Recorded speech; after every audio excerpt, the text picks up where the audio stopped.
Assalamualaikum warahmatullahi wabarakatuh. Perkenalkan, nama saya Marius Suliarso.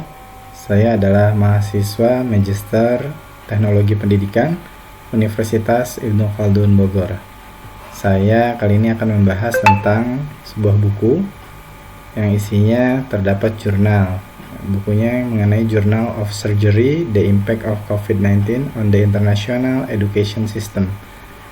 Salah satu jurnal yang saya bahas yaitu berjudul Mendukung Pembelajaran Melalui Sistem Manajemen Pembelajaran dalam Lingkungan ODL atau Open Distance Learning atau Pembelajaran Jarak Jauh di tengah COVID-19 yang ditulis oleh Rendani Siponetanda dari Universitas of South Africa.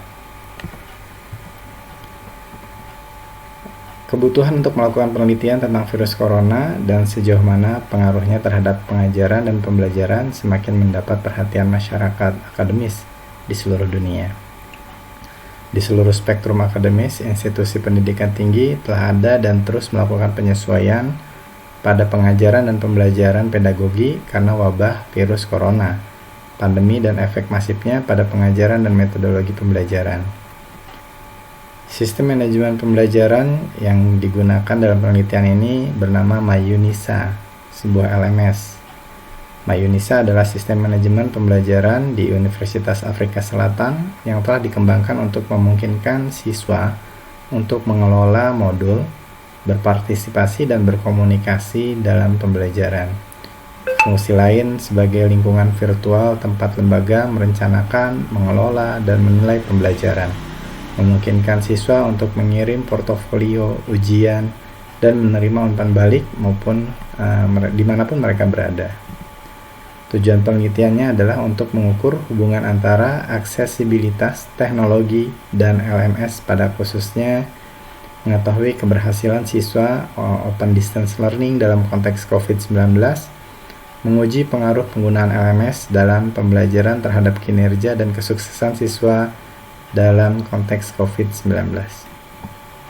Metodologinya, penelitian ini menggunakan penggabungan metodologi kuantitatif dan kualitatif, pendekatan metode campuran, sesuai desain penelitian metode campuran bersamaan diikuti dan data dikumpulkan dan dianalisis secara instan.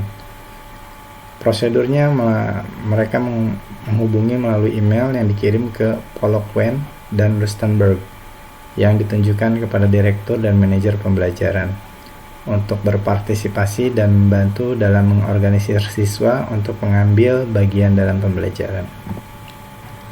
Populasi sasaran penelitian ini terutama menargetkan siswa di UNISA. Prosedur pengambilan sampel dan instrumen penelitian menggunakan kuesioner yang diberikan secara langsung dan wawancara kelompok. Data kualitatif dikumpulkan melalui wawancara mendalam. Komposisi sampel, partisipannya ada 183 orang, 177 adalah mahasiswa, 4 pelajar, 2 direktur regional dari Polokwane dan Rustenburg Hubs. Rentang usia siswa antara 20 tahun hingga 36 tahun. Perempuan berjumlah 109 orang, laki-laki berjumlah 68 orang. Distribusi siswa di hub adalah 103 orang, untuk Rustenburg adalah 74 orang. Analisis data. Data kuantitatif menggunakan analisis statistik deskriptif, sedangkan data kualitatif dianalisis dengan kategorisasi sistematik. Validitas dan reliabilitas. Validitas hasil dimaksimalkan dengan menerapkan terpadu kuantitatif dan kualitatif. Hasil diskusinya 81%, siswa akhirnya tidak menyerahkan tugas mereka selama tenggat waktu. 62% siswa merasa puas dengan menggunakan Mayunisa. 38% siswa membutuhkan dukungan teknis. 63% siswa menyatakan bahwa forum diskusi online kurang digunakan oleh instruktur. 12% mahasiswa dan instruktur tidak sepenuhnya tahu bagaimana menggunakan Mayunisa. 42% siswa puas menggunakan Mayunisa. Kesimpulan dan rekomendasi. Ada hubungan yang signifikan antara pengaturan geografis dan aksesibilitas LMS.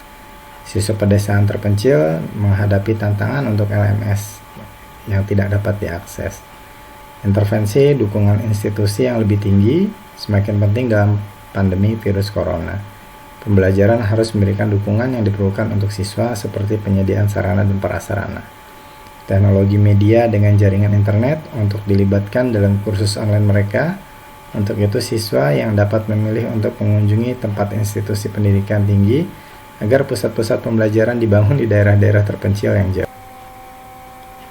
Kekurangan dari penelitian ini adalah sampel yang diambil sangat kecil. Dari 407.000 siswa, hanya 177 siswa yang menjadi sampel, sehingga dikhawatirkan kurang reliabilitasnya dan keterwakilan terutama siswa yang berasal dari pedesaan yang terisolasi. Sekian dari saya, terima kasih atas perhatiannya, semoga bermanfaat.